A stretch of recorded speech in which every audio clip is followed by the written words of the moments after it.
2. The Way of Seduction. I like the honey. I run from the bees. Where shall we go today? Oh, where shall we go? New cities bring new promises and new beginnings. Oh, glorious, ineluctable journey on a train. Because why not? If we are not moving forward, we are dying, are we not? You've been described by the media as the world's greatest seducer, she said. It's true. It's true that you're the world's greatest seducer? No, it's true that I've been called that.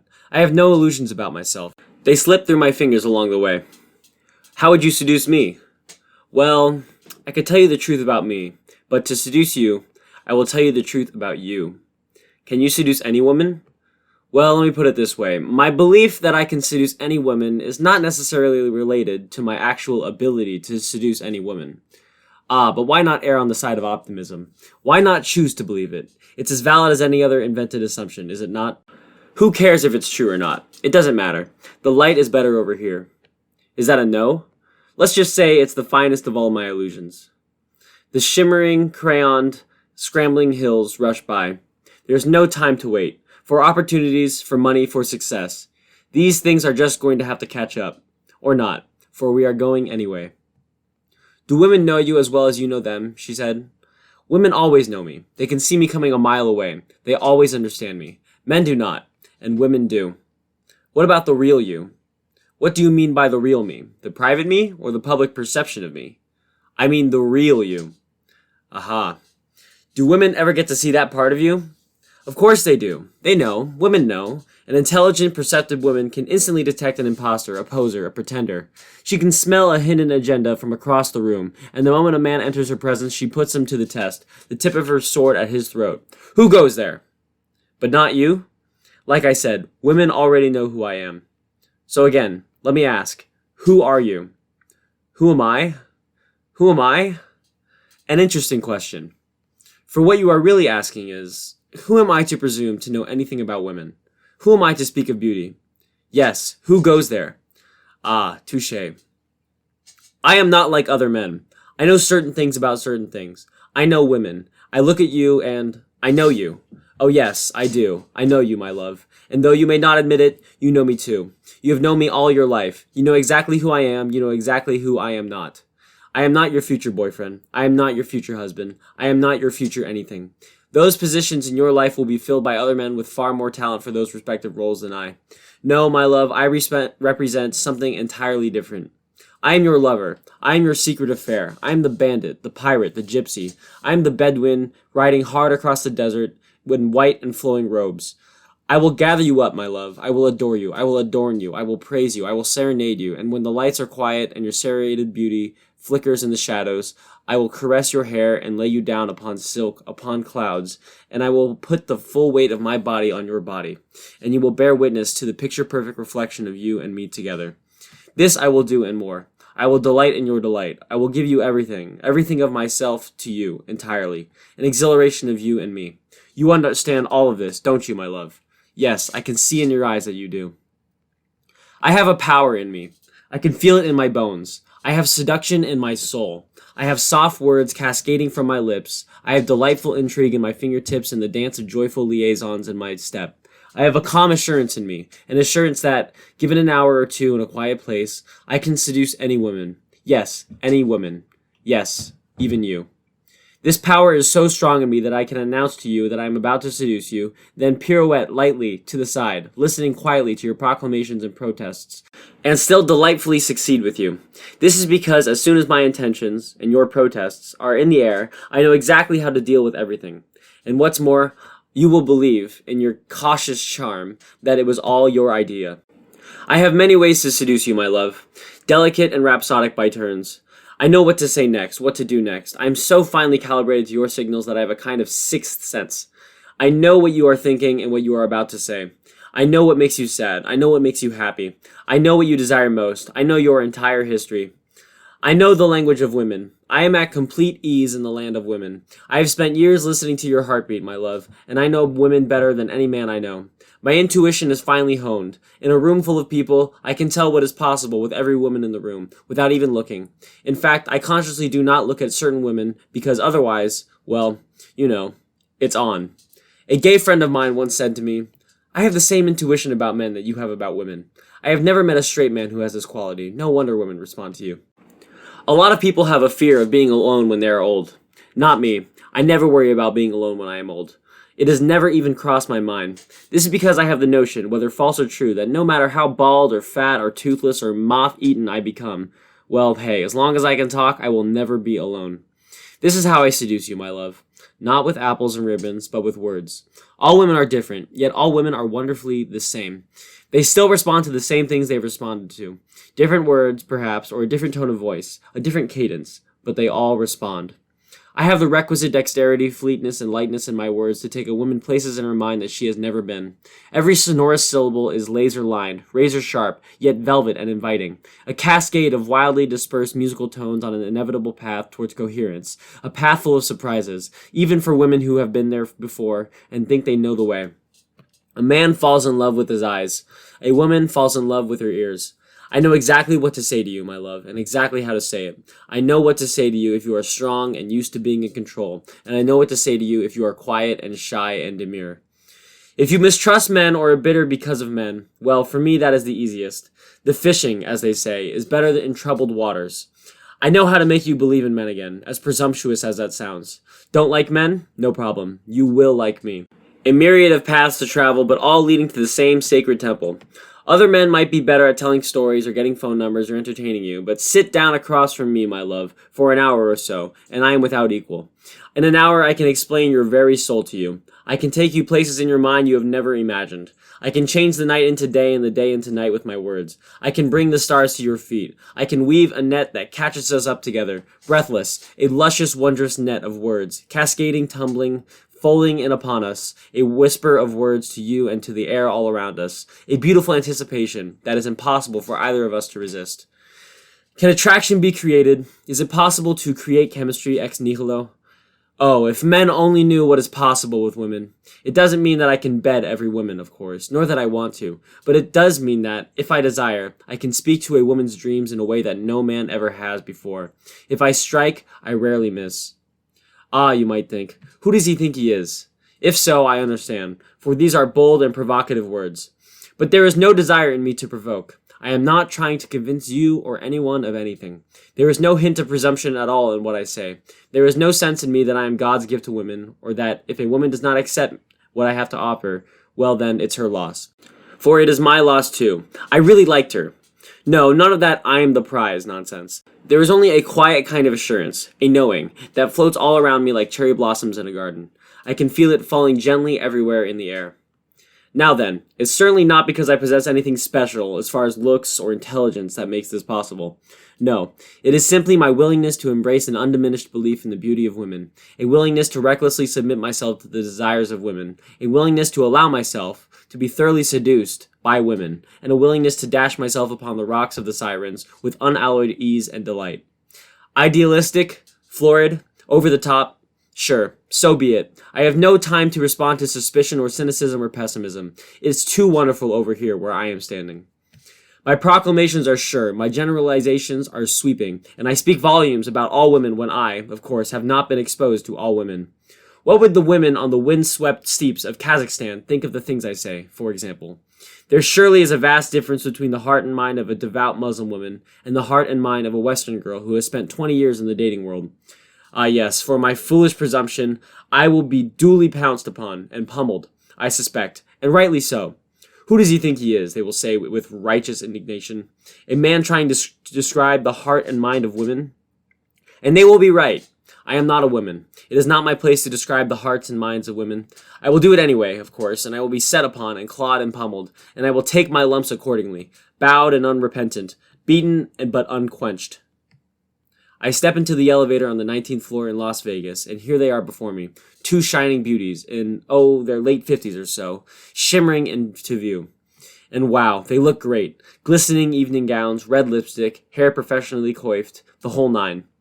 I smile at them, and they brighten. I say, look at you two beauties here before me, absolutely ravishing. What, may I ask, is the occasion? They brighten even further, I didn't think it was possible, and say, we're joining our husbands downstairs for a formal event, so we got all dressed up. The elevator starts its descent, and I wink at these two stellar angels. You know what, girls? Why don't you call your husbands and say you're not feeling well, that you won't make it to the event? Then sneak away and party with me. Oh, those two. How much more alive they are now. All smiles and delight and shining eyes. The elevator stops, and they step out and away, laughing and waving back to me, as bright as sun-reflected snow.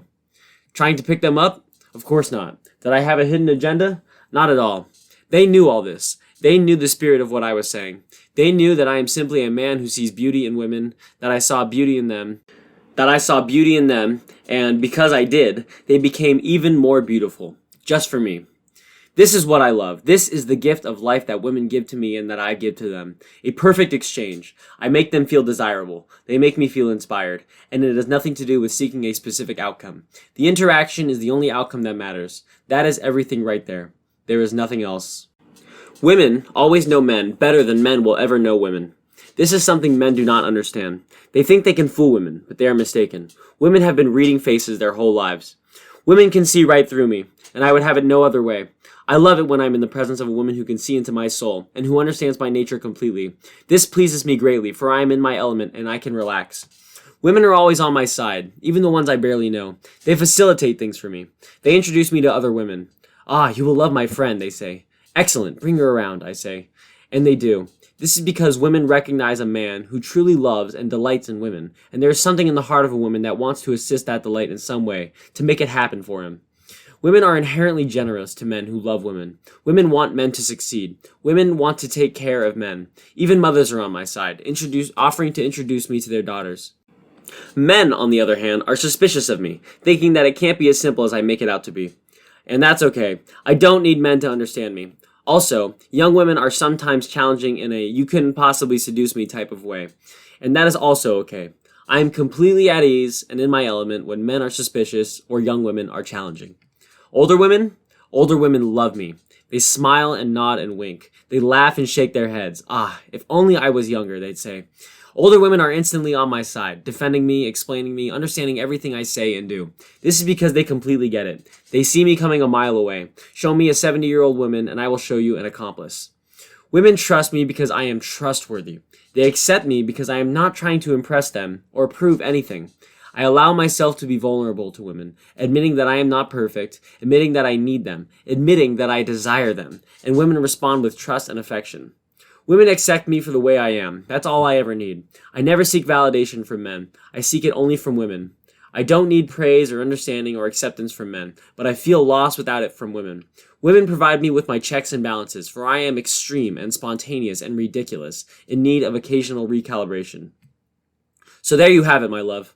I can connect to a woman's heart directly and openly, win her trust, gain her affection, and all without the slightest trace of presumption or manipulation. Which, of course, one might argue, is the ultimate form of manipulation. Yes, well, I know about manipulation. I have a great potential for manipulation, for I can see things as if I am floating above. I am always aware of the climate of the situation, which way the prevailing winds are about to blow. I can sense the relative positioning and movement of all the people and elements in a room. I can see it all like it's in a slow motion. I can see how things are likely to unfold, as in a game of chess, where one can see several moves ahead. I see everything, absolutely everything. At a party, club, or restaurant, I know where every woman is at any given time. It might not seem like it if you were to observe me, relaxed as I am, and not looking around all that much. Oh, but I miss nothing. I have a radar, a sixth sense. The eyes in the back of the head cliché. I can be leaning in and talking close to a woman directly in front of me, fully engaged, and yet I will always know where everyone is, what they are attempting, what they are thinking, what they are saying, who likes who. I miss nothing. There was a time, my love, when I was not at all clear in my intentions with women, when I tried to come in under the radar, to hide my secret plan. I made feeble attempts to get what I really wanted, but would never say. I would try everything to win a woman over. I resorted to schemes and trickery and careful elision. The great seducer.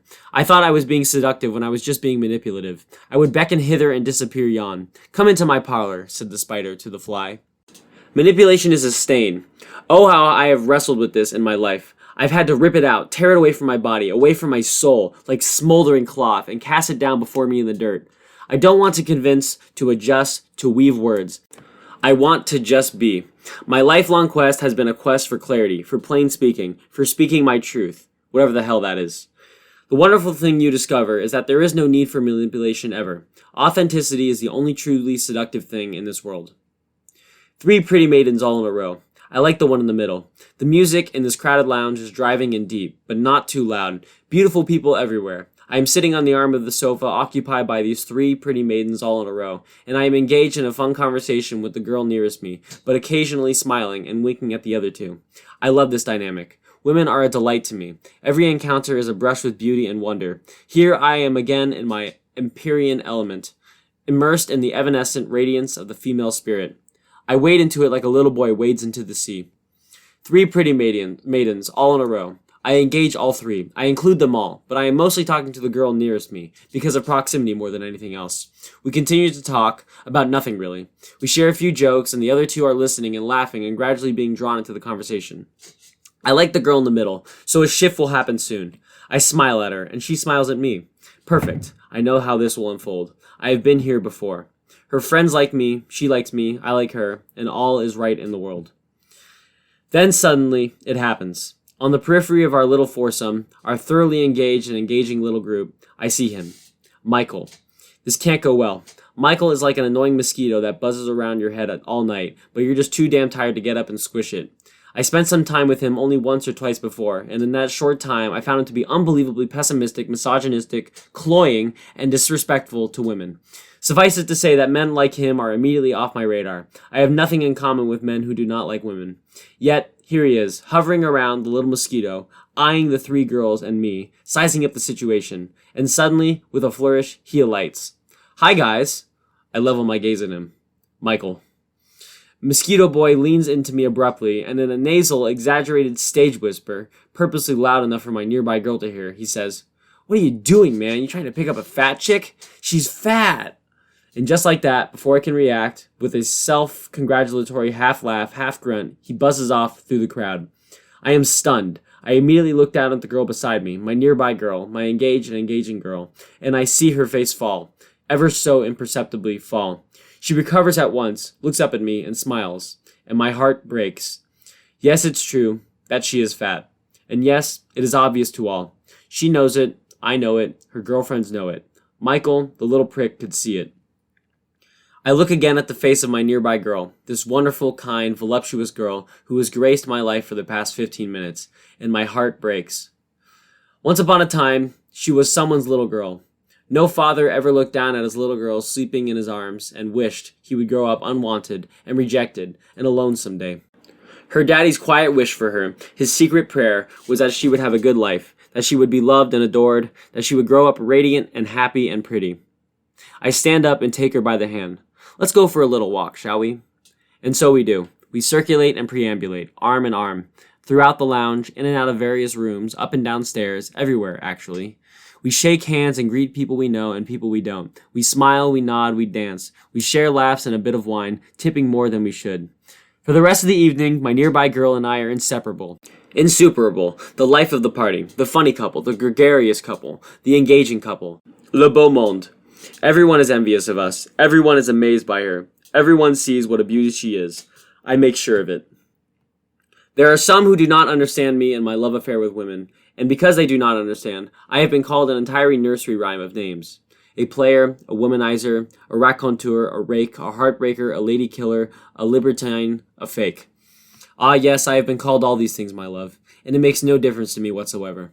I do not care what others think of me at all. It is not my responsibility that others are comfortable in my presence. I will not withhold my energy to suppress myself in any way. I will not shrink from allegations or blame. I have no need to desire or defend myself. I ask for neither forgiveness nor absolution. These are not confessions, for there is no repentance. While others wring their hands and cast aspersions and fingers at me, crying out, "J'accuse!" I sit quietly and look them straight in the eye. Women are my greatest defenders. They have always been and always will be. The villagers might chase after me with pitchforks and torches in the middle of the night, but there are no women in their midst. Why? Because women know the truth. Women recognize me for who I am, and they quietly embrace me. Suspicion falls away. They sheath their blades, for I am on their side. Women accept that I am not like other men, and because I am not, they open everything to me. Their hearts, their minds, their bodies. They allow me liberties not afforded to other men. Other men are made to prove the sincerity of their intentions through a series of dinner dates and hoops and subliminal tests, while I am simply allowed to pass. That's the way it is, and that's the way it has always been throughout the ages. My kind is ancient, created by women, all women. I am a lover. I love. I am loved. I am a friend to women, a believer in women, a student of women. I am the one who doesn't stay. I am the one who reignites passion. I am the recipient of the gifts of careless men. I am the greatest listener a woman has ever known. I exist because of men, not because of any capriciousness of women. I exist because men no longer seduce their women, because they no longer seduce their wives.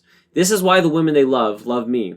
Women understand that passion is essential to their lives, and they will seek it out and they will find it, whatever the cost. So my kind is necessary and has always been necessary, like a floor trader keeping the market liquid. But you are a seducer, some will say. Yes, well, aren't we all? At what point did that become a term of accusation? Is not every interaction in life, in essence, a seduction? Who seduces? Who is seduced? Is it me or is it her? Can we ever know? As Yeats described it, "O body swayed to music, O brightening glance, how can we know the dancer from the dance?" We are all the dancer. We are all the dance. So yes, I am a seducer. And what of it? What is this awareness that I have, this intuition? Is it possible to use the power of seduction for good and not for evil? Is it possible to seduce without manipulating? Is it possible to put myself forward as my true self, truly authentic, truly passionate, truly desirous, and still be loved for it? Am I allowed to present to the world the full sexual manifestation of myself, or must I hide my true nature, dial it down? If I am being my true self, is it my fault if a woman falls in love with me? And then is it my fault if a man feels betrayed? Where is the fine line of intimacy between a man and a woman, before it tips over into a physical act? How far do you push it? What is the nature of this power? What is gained? What is lost? What is next? These questions fuel my entire journey. Halos and the nymphs, Odysseus and the sirens, me and the women of the world. What am I supposed to do? I have no choice. I am a slave to my love of women, willingly bound. Just look at the arabesque of light that surrounds and illuminates women of all ages. How can one not be forever transfixed by such shimmering luminance? Am I the seducer, or am I the seduced? Is it possible to cast a spell when you are under one yourself? Of one thing I am certain. One can never be a seducer of women if one is not seduced by women. To seduce, one must be forever seduced. There is no other way. Oh, to be seduced, caught up. This is the thrill of life, of living. And I am not alone in my helpless fascination. From Casanova, I do not conquer, I submit. From Camus, I don't seduce, I surrender. So yes, I am a seducer, but more than that, I am the seducer seduced. Here you stand before me in my apartment in Kiev, in your best red dress, and your best pearl earrings, and your best bright makeup, presenting yourself to me, giving to me everything of you that you can, wanting so desperately to find a good man, a good husband. You are so radiant, so honest, so present here with me, and it shakes me to my core. We were out late last night, so I know how tired you are tonight, but how completely exhausted you are. How you just traveled all the way across this great city to see me again at this crazy late hour. How you had to work at 2 jobs today because it is necessary to do so if you are to survive, and how you have to get up so early in the morning to do it all over again tomorrow. Yet you never once complain, or show how weary you really are. You are remarkable. When I mention this to you, how completely exhausted you must be, you hold your head high, smiling and bright, honest and proud, and you look at me with steady, clear eyes. We are used to it here, you say.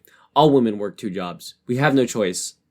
What a glorious woman you are. What a magnificent Ukrainian princess. Other men, encountering you, see a girl dressed to a party.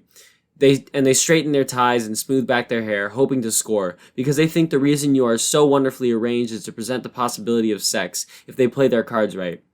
But yours is not the casual, trifling hookup mentality of men and women in the West. It is so much more than that for you. And I see the truth in your eyes. I see the real you. There is no guile in you. This is serious for you, almost life and death serious, as it is for a lot of women in Ukraine. You are the beauty queen, the queen of beauty, in a land flowing with milk and honey and impossibly beautiful women, but you know that it's just a matter of time before advancing age catches up to you, betrays you, that impetuous, impertinent wave crashing over you, pummeling down upon your striking beauty, the only currency you have ever known, crashing it into the sand with a new wave of pretty younger women right behind you, stretching along the shore for as far as the eye can see, eroding and smoothing away every trace of what you once were. You stand before me, knowing that you can't do it anymore, and I can see that in your smiling eyes. I can't shake the feeling that you consider me to be your last chance at real happiness before you give up and become some boring foreign banker's wife. It takes my breath away, and I so love you, Natalia. Wow, I adore you, girl. The word seduction causes us to flinch. We remove our glasses and, looking down, wipe the lenses, inspect them with furrowed brow, then wipe some more. Seduction, we say. No, not good, not good. We toss the word seduction onto the same trash heap as words like manipulation, guile, and deceit. But seduction is a wonderful word. It needs to be rescued, redeemed, dusted off, and placed back upon the shelf under glass and well lit. Dictionaries have two definitions for the word seduction. 1. The act of leading astray. 2. Something that attracts or charms. Have we forgotten that second definition, my love? For there is a quiet beauty in the notion of seduction as something that attracts or charms. Seduction is not manipulation. It is not base trickery or uncouth deceit. It has nothing to do with getting you to do what you don't want to do. It allows you to do what you already want to do. It smooths the path, picks up the stones, lays down a cloak before you in the mud. Seduction leads the holy crusade against the creeping compromise of mediocrity, because seduction is honest. Seduction will save us from our sins against beauty, because seduction is our real selves, shining. To be seduced is to be amazed, caught up, transformed. It is the ultimate calling of our hearts, the only true romance, and we are missing it on the earth, in all our relationships, in our entire lives. We are missing the seduction of our women, the seduction of our wives, the seduction of ourselves, the seduction of our very souls.